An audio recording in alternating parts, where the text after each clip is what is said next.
60 लाख बच्चों ने आवेदन किया है, 400 रुपए फीस लिया गया है, बच्चे 4 हैं। इसीलिए ये परीक्षा का खेल बंद होना चाहिए। खेल के साथ जो कमाई है इसका खेल बंद होना चाहिए। ये तो वो फीस दिख रही है, लेकिन सरकार ने इंतजाम में भी तो जाने कितना खर्च किया होगा, उसमें भी तो खेल है। जांच करा के कार्रवाई की बात कर रहे हैं। 400 रुपए फीस। सवाल वो नहीं है, जब पहला पेपर लीक हुआ था उस समय क्या कार्रवाई की? जो पहला पेपर लीक हुआ है भारतीय जनता पार्टी की सरकार में, जो पहली परीक्षाएं हुई हैं वो लीक हुई, जब आपने जांच किसको दी? आपने कार्रवाई क्या की? क्या लीक होने पर पेपर एक ही एजेंसी को जांच क्यों जाती है? अब इस एजेंसी की कौन जांच करेगा? तो क्या वो एजेंसी जो जांच कर दी उसमें कुछ सामने नहीं है, उसके पीछे मतलब क्या? नहीं, मैं तो केवल ये समझने की कोशिश कर रहा हूं कि जितने भी पेपर लीक हुए हैं किसी एजेंसी को दिए गए होंगे। यूपीएससी को इस बार दिया है। जिसको भी दिए गए हैं, क्या उस एजेंसी की भी जांच होगी? क्या किससे जांच कराई जाए? सरकार बैठा तो जांच कर लेंगे आपकी भी, इसमें क्या दिक्कत है? सोसाइटी गठित की है इसमें। नहीं, मेरा सवाल ये है कि पेपर लीक हुआ, जब पहली बार लीक हुआ आपने कार्रवाई क्या की? अगर आप पहले ही कार्रवाई कर देते तो शायद इन परिस्थितियों का सामना हमें नहीं करना पड़ता। और फिर जितने भी पेपर लीक हुए हैं वो आखिरकार किस एजेंसी पे जा रही है जांच के लिए? ये तो फिर सरकार से आपको पूछना चाहिए, हम तो सरकार में नहीं है ना। सर आप बता रहे हैं नकल माफियाओं पे कुछ कहेंगे आप, क्योंकि नकल माफियाओं के कारण ही लगातार जो पेपर लीक की समस्या सामने आ रही है। देखिए, सबसे बड़ी बात है कि परीक्षा जो पेपर लीक हुआ है 60 लाख के लगभग कोई मामूली नंबर नहीं है। इतनी तो देशों की आबादी भी नहीं होती है। सोचिए, उनके भविष्य के साथ खिलवाड़ है उसके अंदर। जो उसका सपना था वर्दी पहनने का, वो वर्दी पहनने का छीन लिया। केवल पुलिस भर्ती नहीं, अगर हम और भर्तियां भी देखें जो सेंट्रल की होनी थी उसमें भी भेदभाव उत्तर प्रदेश के साथ हो रहा है और देश के साथ हो रहा है। यहां बहुत सारे साथी होंगे, उनकी जानकारी होगी कि एक साल में बड़े पैमाने पर फौज की भर्ती हुआ करती थी, पैरामिलिट्री फोर्स की भर्ती हुआ करती थी। अग्निवीर जैसी टेम्परेरी भर्ती कभी कोई नौजवान स्वीकार नहीं कर सकता है। मजबूरी में जरूर जा रहा है वो, लेकिन नौकरी स्वीकार नहीं कर सकता। उसका सपना होता है कि वर्दी पहने और देश की सीमा पर रक्षा कर में खड़ा हो जाए, जाकर के देश की रक्षा करे वर्दी पहन करके। और अग्निवीर भी जानबूझ करके बीजेपी ने सोच समझ करके पूरा डेटा को एनालाइज करके कि इसमें कहां के बच्चे नौकरी पाते हैं। फौज की भर्ती में जो पहले भर्ती होती थी उसमें सबसे ज्यादा गांव के बच्चे नौकरी पाते थे। इन्होंने डेटा निकलवाया, एनालिसिस की, उन्होंने देखा कि जिस परिवार का भी बच्चा नौकरी पा जाता है वो परिवार खुशहाल हो जाता है और उसकी आर्थिक स्थिति बेहतर हो जाती है। इसलिए जानबूझ करके इन्होंने वो भर्ती रोक दी और हमारे ग्रामीण बच्चों को अग्निवीर जैसी व्यवस्था में मजबूरी में गरीबी के बहाने उन्हें जाना पड़ रहा है। कोई दुनिया में गरीबी को एक्सप्लॉइट नहीं करता होगा, और वो भी अपनी सीमा की रक्षा के लिए एक्सप्लॉइट कर रहे हो। सोचो, गरीबी में एक्सप्लॉइट कर रहे हैं और उन्हें क्या अग्निवीर जैसी व्यवस्था दे रहे हैं। सुनने में आ रहा है कि जो लोग कोई रशिया गए थे रोजगार के नाम पर, उन्हें फौज में भर्ती कर करके वॉर में भेज दिया। और यही नहीं, यही लखनऊ में लाइन लगी थी जो रोजगार पाने के लिए वॉर जोन में जाना चाहते थे। तो सोचिए, नौजवान अपना पेट भरने के लिए, अपने परिवार का पेट भरने के लिए, अपने परिवार के लोगों की खुशहाली के लिए, अपने भविष्य को बेहतर बनाने के लिए वॉर जोन में भी रोजगार करने के लिए तैयार है। और तब जब ये सरकार ये कहती कि निवेश लाएंगे, 40 लाख करोड़ का निवेश लाएंगे, दुख तब होता है। अभी कुछ दिन पहले ग्राउंड ब्रेकिंग सेरेमनी की, कोई कल्पना कर सकता है ग्राउंड ब्रेकिंग सेरेमनी केवल कोरी थी, ग्राउंड ब्रेकिंग सेरेमनी थी। कौन सा निवेश आ गया? इनकी नीयत नहीं है नौकरी और रोजगार की। और नौजवानों से मैं कहना चाहता हूं, भारतीय जनता पार्टी की सरकार रही तो भविष्य में नौकरी पाना मुश्किल होगा, नौकरी नहीं देगी सरकार। इनके लिए एग्जामिनेशन कैंसिल होना, एग्जाम कैंसिल होना ब्रेकिंग न्यूज हो सकती है, लेकिन बीजेपी के लिए शॉकिंग न्यूज है, क्योंकि 60 लाख बच्चे उनका परिवार है, और अगर हम परिवार में केवल माता पिता को जोड़ दें तो 60 इंटू 3 1,80,00,000 लोग होते हैं। ये 1,80,00,000 अगर हम 80 से डिवाइड कर दें तो 2,25,000 गिनती आती है। भारतीय जनता पार्टी ये समझ ले, ये शॉकिंग न्यूज उनके लिए है कि हर लोकसभा में 2.5 लाख वोट इससे कम हुआ है, और जब उत्तर प्रदेश में अगर एक लोकसभा में 2.5 लाख वोट कम होगा तो भारतीय जनता पार्टी की सोचो गिनती क्या होगी। दुख तब और बढ़ जाता है जब कन्नौज जैसी जगह से खबर आती है कि एक नौजवान ब्रजेश पाल, जिसने अपनी पूरी डिग्री जला करके आत्महत्या कर ली। सोचिए सरकार कैसी है जो नौकरी और रोजगार नहीं दे पा रही, क्योंकि बहुत ही इमोशनल उसने पत्र लिखा है। आखिरी वक्त में जो सोच सकता था या जिनको जो मैसेज देना चाहता था, वो मैसेज देकर के वो आत्महत्या कर ली। सोचिए सरकार क्या कर रही है। और न्यूज दबाने के लिए इनके पास बजट है, खबर न चल जाए उनके उसके लिए बजट है। इसमें भी जो 60 लाख बच्चों की नौकरी का एग्जामिनेशन कैंसिल किया, इसमें से भी पॉजिटिव न्यूज क्या निकाली जाए, उसके लिए पत्रकार साथियों को मैसेज किए जा रहे हैं कि पत्रकार साथियों, ये जो नौकरी कैंसिल हुई है इसमें सरकार की कैसे बड़ाई कर सकते हो, उस दिशा में आप कुछ न्यूज चलाइए। इससे खराब सरकार और क्या हो सकती है। इसलिए ये एग्जामिनेशन कैंसिल ब्रेकिंग न्यूज हो सकती है, लेकिन बीजेपी के लिए शॉकिंग न्यूज है। उत्तर प्रदेश का नौजवान जो पिछले इतने वर्षों से इंतजार कर रहा था, आने वाले समय में भारतीय जनता पार्टी का सफाया करेगा। और नहीं गाओगे गाना तो जाओगे साहू जैसे जेल में। सर, छात्रों ने बताया है कि पेपर लीक हुआ है, सेंटरों में भी धांधली पेपर लीक करने की कोशिश। तो ये बीजेपी करवा रही है सब चीजें। तो इसके लिए प्रदर्शन कब होगा सर? चुनाव में होगा असली प्रदर्शन, वोट डाल करके। सर बच्चे आपकी तरफ, सर बच्चे हम आपकी लोग तरफ टिकट बांट रहे हैं, वो टिकट काटने की तैयारी में। तुम्हें इतना ही समझ नहीं आता है। बच्चों को न्याय कैसे मिलेगा? हम लोग उनके साथ हैं, बच्चों के साथ। सरकार बदल के जो बच्चे लौट रहे थे धरने से, उनका कहना था कि हमें अखिलेश यादव समाजवादी पार्टी बड़ी उम्मीद थी कि वो इको गार्डन आएंगे हम लोगों के बीच में, लेकिन तुम मत आग लगाओ। अरे ये मतलब नहीं है, ये मोबाइल और की बैठक है, सब जीतेंगे। लोकसभा चुनाव में सर विधायकों की बैठक तो नहीं, विधायकों की बैठक हुई है, सब संकल्प लेके गए विधायक। रुक जाओ भैया। सर मोहब्बत यूपी में क्या बड़ी मीडिया पे आपको भरोसा नहीं रह गया क्या कि निष्पक्ष चुनाव हो पाएगा? सब्सक्राइब वालों पे भरोसा जाता है।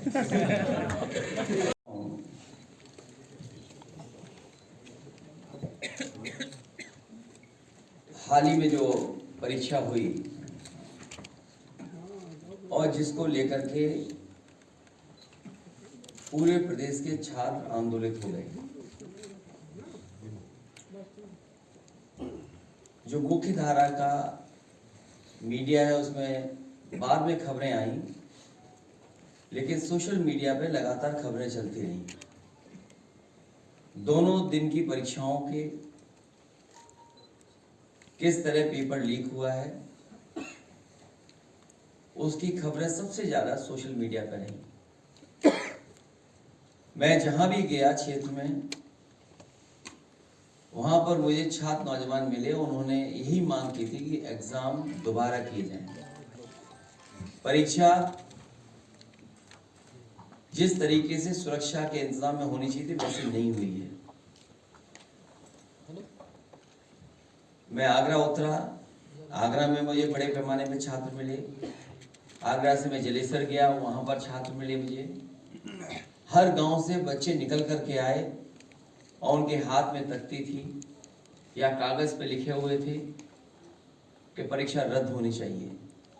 मैं मुरादाबाद गया, मुझे मुरादाबाद में मिले। मुजफ्फरनगर में गया, मुजफ्फरनगर में मिले मुझे केवल सरकार की ये परीक्षा नहीं बल्कि जितनी भी परीक्षाएं अभी तक हुई हैं, ज्यादातर भारतीय जनता पार्टी की सरकार में वो पेपर लीक हुए हैं। ये लीक का खेल जो चला रही है सरकार, ये जानबूझ करके चला रही है। इनकी नियत नहीं है कि गरीब परिवार का बेटा नौकरी पा जाए, क्योंकि भारतीय जनता पार्टी के लोग ये बात जानते हैं कि गरीब परिवार के बच्चे को नौकरी रोजगार मिल जाने से उसके घर परिवार की आर्थिक स्थिति बेहतर होती है। लगातार ये कोशिश रही है कि नौकरी नौजवान को न मिले, केवल उसका प्रचार करें। एक लंबी सूची है, अगर हम वो सूची भी देखें कि पेपर कितने लीक हुए हैं यहाँ पर।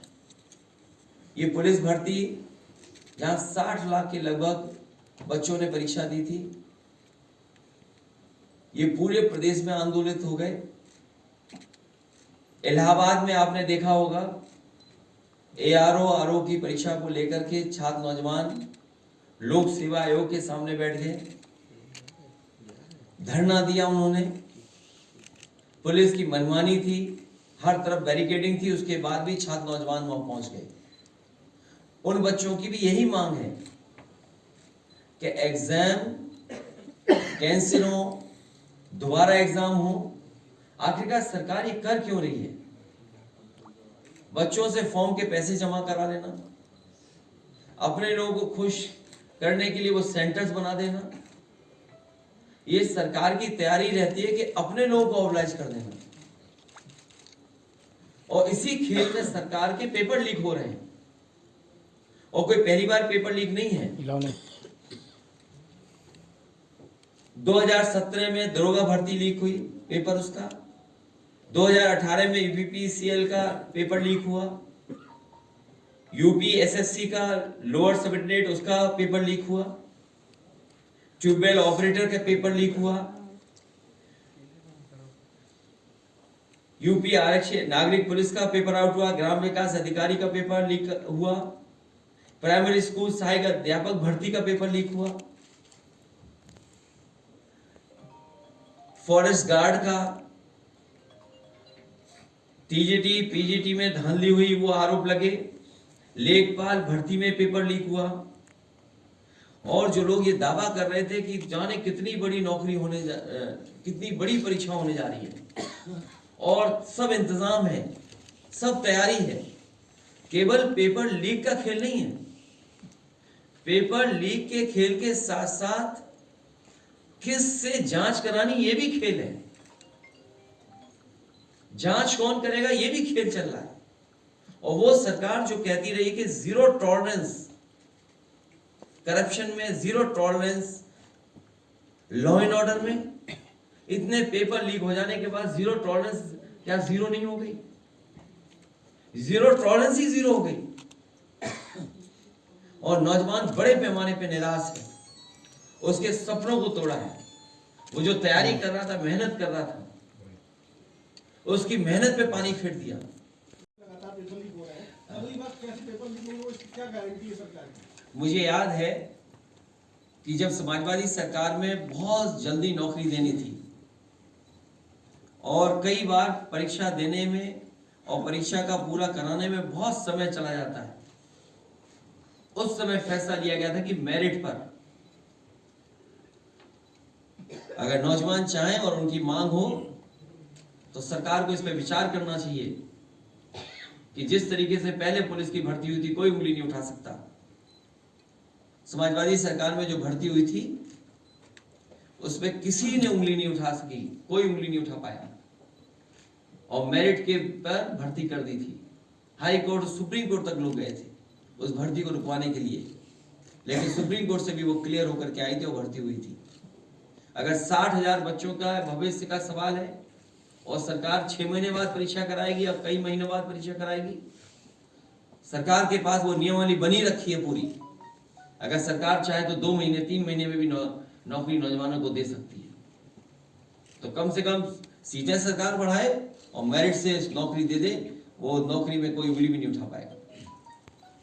सर, जिस तरह से कल डिप्टी सीएम ने कहा था कि परीक्षा के अंदर कोई भी 2 नंबरी नहीं हुई है, आज मुख्यमंत्री ने परीक्षा लीक उसको भर्ती को रद्द कर दिया है। लेकिन मैं उनकी क्या रणनीति है, कौन सा क्या बोलने आ रहा है मंत्री, उसमें मैं नहीं उलझना चाहता हूँ। उसमें कई मुंह है, कोई किससे क्या बुलवाना है, अब आप उनसे पूछिए जाके। फिर मैं ये बात कह दूंगा कि जैसा दाना वैसा गाना। आज तो कोई व्यक्ति सामने नहीं आ रहा, कोई प्रेस कॉन्फ्रेंस नहीं कर रहा। नहीं, एक जिनसे ये कहलवाया गया था कि समाजवादी लोग वैसे ही आरोप लगाते हैं, कम से कम उन्हें तो ढूंढो। एक बहुत प्रतिष्ठित चैनल था, उसमें इंटरव्यू दे रहे थे वो। अभ्यर्थी जो है वो ऑनलाइन परीक्षा की बात कर रहे हैं। ऑनलाइन परीक्षा, आपने ऑनलाइन वो नहीं देखा था, दरोगा भर्ती, जो व्यक्ति जेल में था वो तक पास हो गया था। आप उनके भविष्य के साथ क्यों खिलवाड़ कर रहे हैं? और ये सोची समझी रणनीति है भारतीय जनता पार्टी की कि लोगों को निराश करो, लोगों को दुखी करो। सर, इसका लोकसभा पे कुछ असर पड़ेगा? मैंने आपको इसका गणित बताया, 60 लाख अगर हम हिसाब किताब है माँ बाप को भी मिला दें तो 1 करोड़ 80 लाख होते हैं, और 1 करोड़ 80 लाख को अगर हम डिवाइड कर दें 80 से लोकसभाओं से तो 2,25,000 गिनती आती है। तो भारतीय जनता पार्टी का हर लोकसभा में इतना वोट इनके खिलाफ पड़ने जा रहा है, तो भारतीय जनता पार्टी का क्या होगा सोचिए। इसलिए ये एग्जामिनेशन कैंसिल कोई ब्रेकिंग न्यूज नहीं है सर, बच्चे ये बीजेपी के लिए शॉकिंग न्यूज नहीं है। सर, बच्चे ये कह रहा है कि इतने साल हम लोग माँ बाप को लेके पढ़ाते हैं, 6 महीने बाद पेपर होगा तो सरकार कुछ रियायत देगी, कुछ तैयारी में कुछ देगी पैसे, आप कैसे?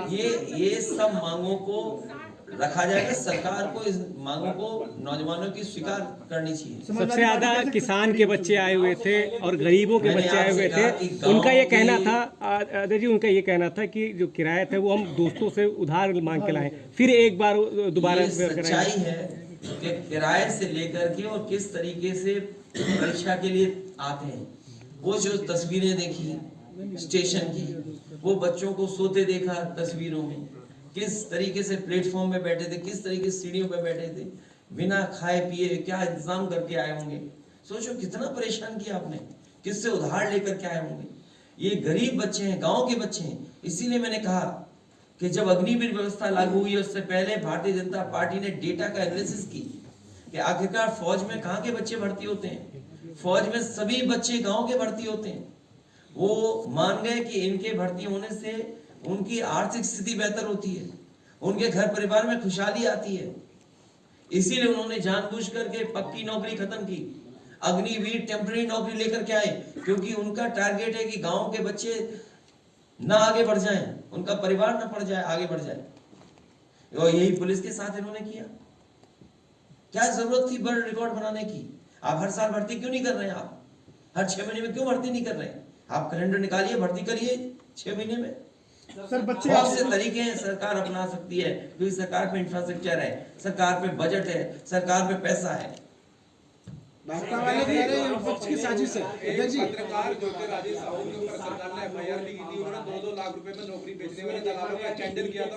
एक जो वीडियो आया था जिसमें भारतीय जनता पार्टी का ही वो पदाधिकारी था या सदस्य था जो इस तरह से पैसा वसूल रहा था, जो पकड़ा गया था, उस पत्रकार पे एफआईआर भी हुई। वो इसलिए हो गई क्योंकि सरकार अपना छिपाना चाहती। जो सरकार प्रेस के लोगों पे दबाव बनाई वो कहाँ लुटाती सरकार है। इसीलिए मैंने कहा कि सरकार दे रही है दाना, फिर गाओ उसका गाना।